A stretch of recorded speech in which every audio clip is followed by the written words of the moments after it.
Right now, someone you know might be sitting in their car eating an entire sleeve of cookies, and they have absolutely no idea why they're doing it. This thing, secret eating, it's not about a lack of willpower, and it definitely doesn't mean you're a bad person. It's about something way, way deeper happening inside your brain.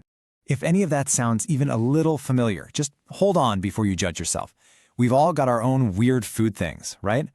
But the psychology behind this specific behavior, well, it's actually fascinating. And once you see the pattern, so much starts to make sense. All right, let's get into it. Here's our game plan. First, we're going to tackle the emotional hamster wheel that keeps this whole thing going. Then we'll dig into the surprising reasons it all starts. Think rebellion and brain chemistry. After that, we'll look at a really powerful way out, and finally, we'll talk about the single most important tool you have for making a change. Okay, so at the very heart of almost all secret eating is one really powerful emotion: shame. And let me tell you, shame is an absolute monster when it comes to changing our habits, mainly because it fuels a cycle that feels almost impossible to escape. So, look at how this thing works. It's a perfect loop. It starts with that feeling of guilt, right? I shouldn't be eating this. So to avoid anyone else seeing you, you hide it. But that act of hiding, it makes you feel even worse. Now you're not just eating something bad, you're being sneaky and deceptive about it. That just piles on the shame, which skyrockets your stress. And what does a stressed out brain want?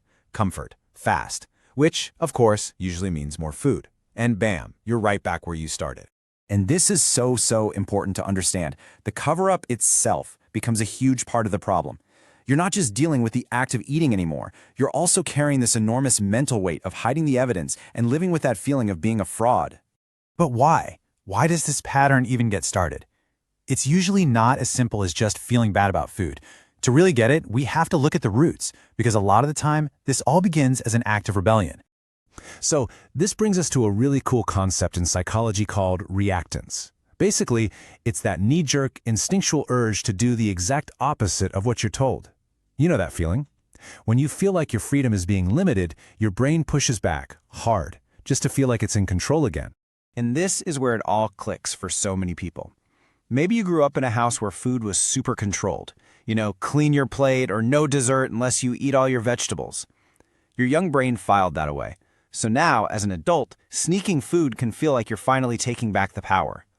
The deep irony, of course, is that when you're hiding in the pantry at midnight, you're not really in control at all, are you? Now let's look at the brain chemistry, because this is how the habit gets its hooks in you. We all know that tasty food releases dopamine. That's the feel-good chemical. But here's the kicker. The act of being secretive supercharges that dopamine hit. The little thrill of getting away with something, the relief of finally being alone, it all adds to the reward. So your brain isn't just getting a boost from the food, it's getting an even bigger one from the whole secret mission aspect of it. And that's what can make it so addictive.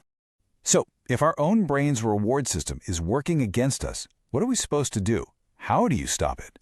Well, the solution might sound a little backward at first, but it is incredibly powerful. You have to make the behavior visible. See, shame needs secrecy to live. It's like a mushroom that only grows in the dark. The second you shine a light on it, it starts to lose its power. So the goal is to eat whatever you want, but do it out in the open. Sit down at a table. Use a real plate. When you stop treating certain foods like some forbidden treasure that you have to hide, your brain stops seeing them as a prize you need to win in secret.